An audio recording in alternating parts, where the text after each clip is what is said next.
bersama saya Hardiansah di podcast HUT TV. Salam perumahan, salam perkotaan, salam perubahan.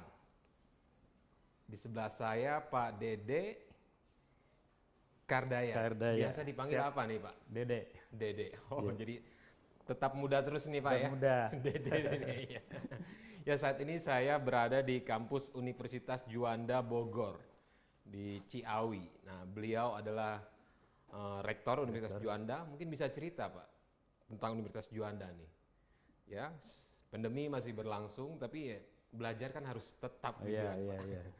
Baik, terima kasih. Bismillahirrahmanirrahim. Assalamualaikum warahmatullahi wabarakatuh. Rabbi shrah li sadri wa yassir amri wahlul 'uqdatam min lisani yafqahu qawli. Jadi langsung saja Pak ya. Jadi ya, Pak.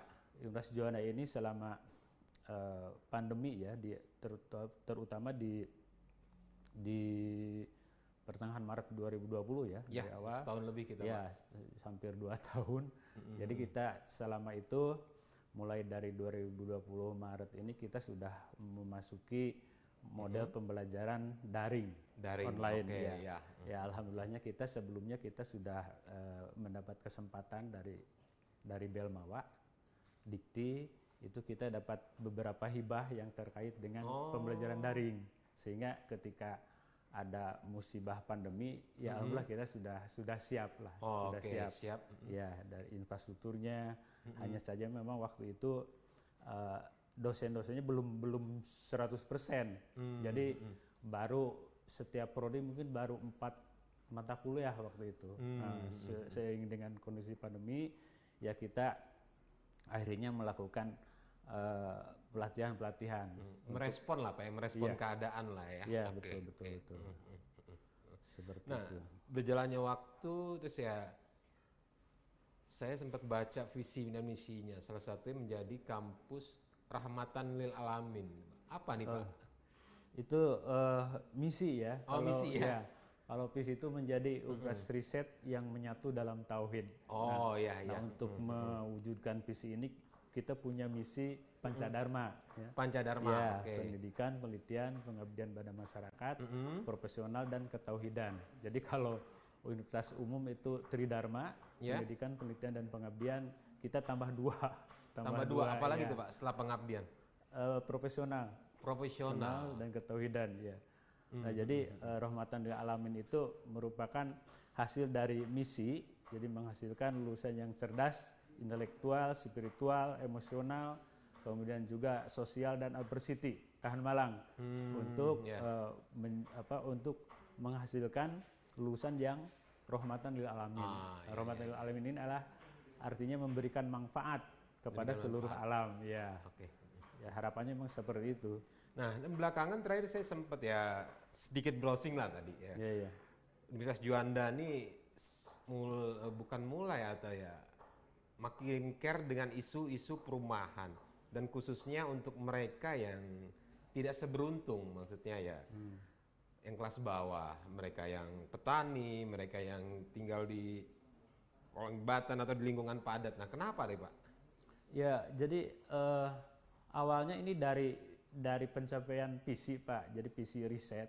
Nah, visi riset itu kita punya ahli perumahan itu ya Pak Kansero lah, Pak Martin Rustami. Nah, beliau mengajukan penelitian ini tentang pemberdayaan masyarakat dengan pembangunan perumahan bagi masyarakat berpenghasilan rendah MBR. Itu udah hibahnya itu dapat 3 tahun, besar juga dapatnya itu 1 miliar. Dan kemudian TKT-nya itu tingkat kesiapterapan teknologi itu level 9. Level 9. Ya, level 9 itu artinya memang itu harus diimplementasikan kepada masyarakat. Ya. Nah, untuk pilot project-nya untuk perumahan ini ya kita mulainya dari untuk membangun untuk keperluan karyawan dan dosen. Itu landed house Pak? Tahap awal ya. Tahap awal nantinya.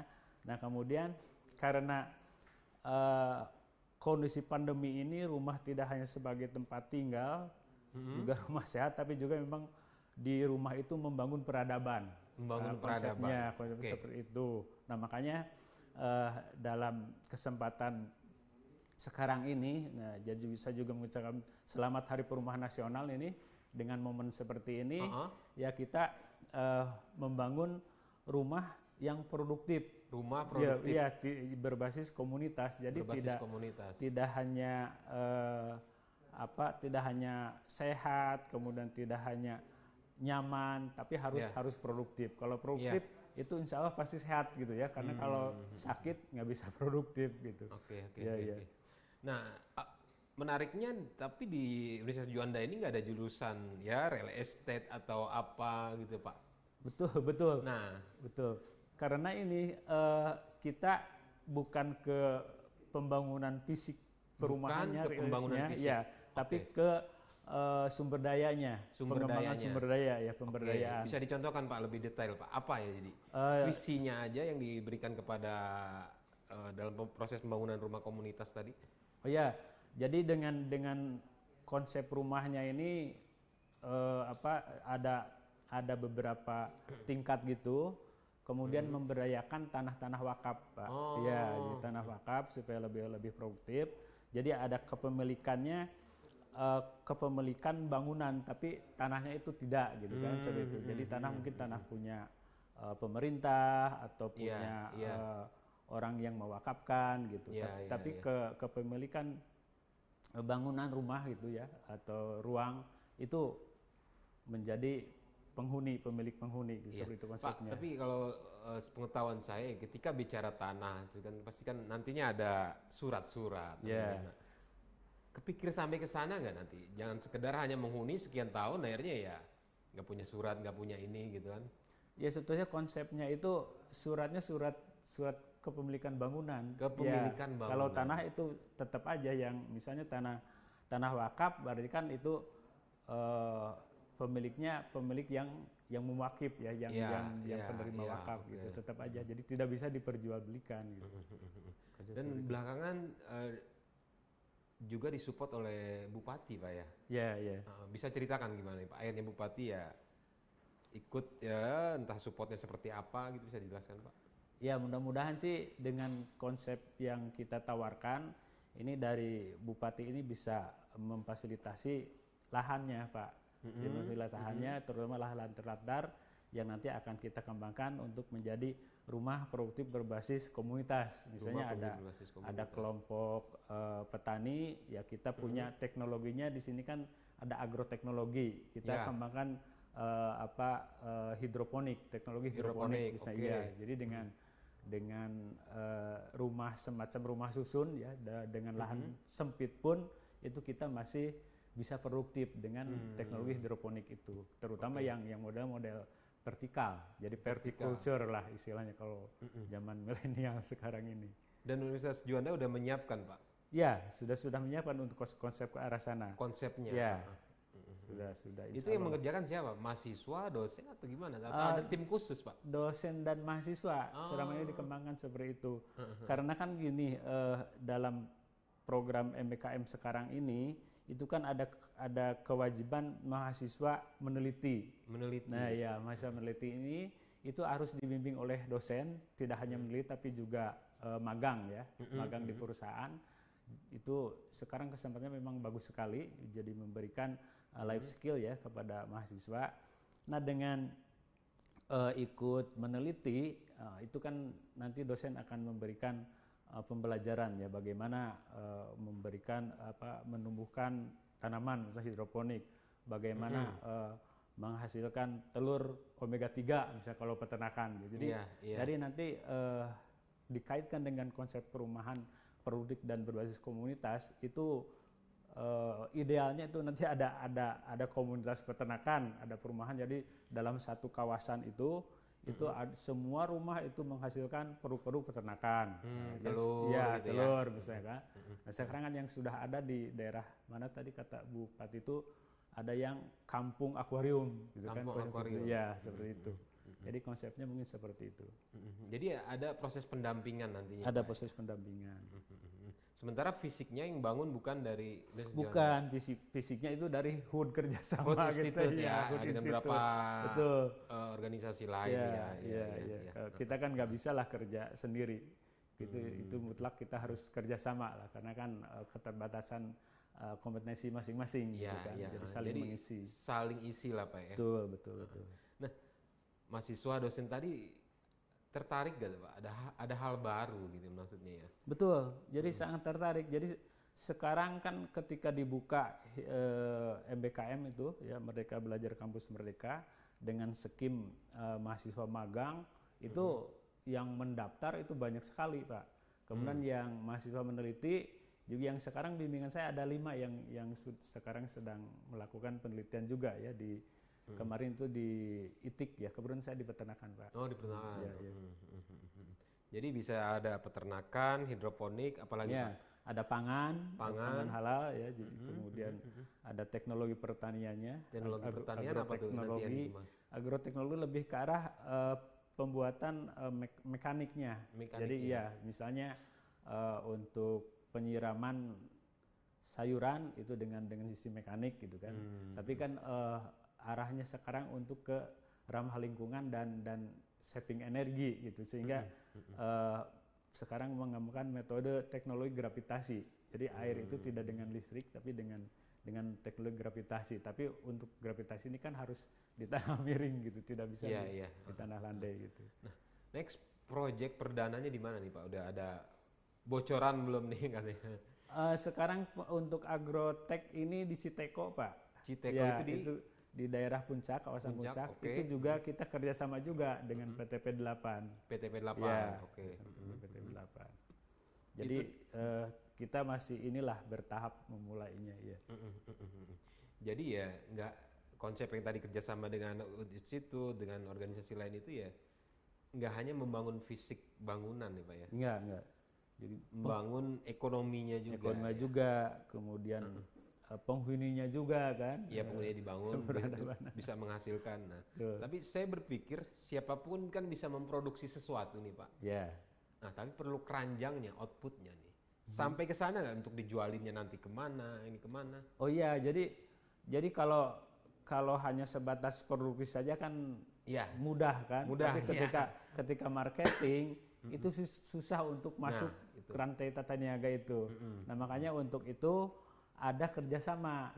Kerjasama ini nanti Pak Mitah mungkin yang akan ini. Oh, ada kerjasama lagi. Ada kerjasama dengan lembaga-lembaga lembaga-lembaga niaga ya, antara lain termasuk juga industri juga gitu. Nah, kayaknya udah mulai didengar oleh kementerian terkait lah. Kalau bicara perumahan kan ada kementeriannya juga. Udah ada respon juga nggak Pak dari mereka? Respon dari pihak kementerian lah mungkin terkait konsep ini gitu, ada pemberdayaannya, nggak hanya fisik saja, terus komunitas lagi. Oh iya.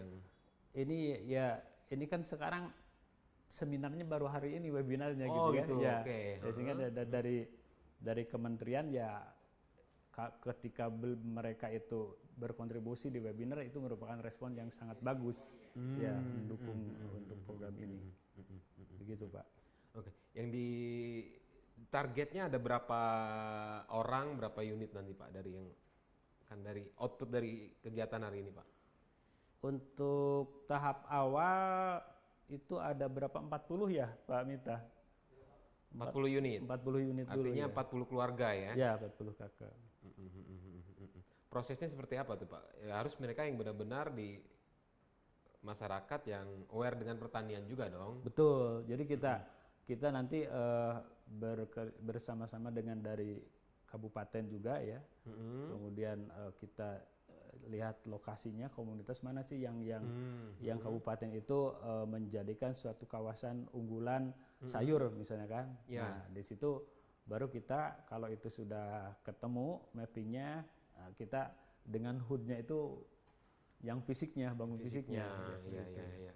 Artinya Universitas Juanda ini di belakangnya lah ya? Ya. Di depan ya yang biasa mereka yang urusan di fisiknya gitu. Fisiknya ya. Nah Pak, kalau bicara soal perumahan di Indonesia, seperti apa sih Bapak secara pribadi aja jawab Pak?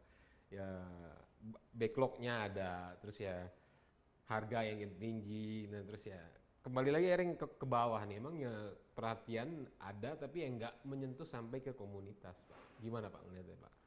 Iya, kalau menurut saya sih perumahan di Indonesia kan ya tadi dikatakan 70% itu kan berbasis masyarakat ya. Masyarakat sendiri Nah, yang karena bangun, berbasis Pak. masyarakat yang bangun, maka membangunnya kan tidak ada pola ya, harus seperti Ya. apa gitu membuat, sehingga bikin rumah kan istilahnya asal aja, tidak menata bagaimana misalnya untuk menjamin keamanannya misalkan. Kalau keamanan itu maksudnya kalau ada kebakaran, apakah nanti itu mobil-mobil kebakaran bisa Ya, masuk oke. atau enggak, kan seperti itu. Nggak sedetail itulah Pak ya. Iya, jadi harapannya ya ke depan supaya lebih ditata lagi gitu kan. Mudah-mudahan ini dengan adanya lembaga-lembaga seperti HUD Institute ini ke depannya bisa menjadi lebih tertata rapih lagi. Maksudnya gitu kan. sampai yang ke segmen bawah juga Ya. terakomodir Pak ya. Ya, terakomodir, mudah seperti itu. Ya sekarang kan sudah mulai inilah tertata dengan rapi ya, karena untuk misalnya di daerah perkotaan ini ada dibangun perumahan dan lebih diprioritaskan perumahan-perumahan yang vertikal kan sifatnya dengan lahan untuk itu. Nah untuk yang daerah-daerah yang tanahnya masih luas itu masih perumahan biasa ya, konvensional. Nah yang dari segmen bawah ini kan kadang repotnya nih Pak, mindahin mereka dari habitatnya nih Pak. Iya. Di Jakarta sering lah, udah digusur pindah, wah kejauhan, wah gue di sana nggak bisa kerja. Ada nggak kajian-kajian seperti itu Pak yang dilakukan Pak? Atau pemikiran Bapak gimana? Ke sana kita belum ada kajian untuk penelitian ke sana ya. Yang ada itu penelitian yang sedang dilakukan itu untuk ada di hub-hub tertentu, misalnya untuk menghindari kemacetan bikin perumahan di sekitar stasiun gitu kan, seperti itu. Penelitian Pak Martin itu udah ke arah sana gitu untuk pengembangannya. Tapi yang sampai sedetail itu belum lah Pak. Belum. Arah ke sana akan Arah ke sana akan ada karena kita ada juga pusat kajian perumahan. Pusat kajian perumahan udah mulai dibentuk nih Pak. Sudah lama ya itu Bu Rara ketuanya tuh. Actionnya sudah seperti apa Pak? Actionnya belum sampai ke implementasi membangun rumah, jadi masih baru kajian gitu ya. Ya mudah-mudahan yang momennya hari ini mudah-mudahan ini bisa segera terimplementasikan. Karena bersinergi dengan beberapa organisasi di luar kampus jadi Pak, didukung oleh berbagai stakeholder gitu kan, ini mudah-mudahan bisa segera terwujud. Ya. Oke Pak Dede, nggak terasa nih Pak, udah 20-an menit Pak. Jangan kita habisin di hari ini Pak, next kita ketemu lagi. Siap, insya Allah. Terima kasih, selamat sore, assalamualaikum warahmatullahi wabarakatuh.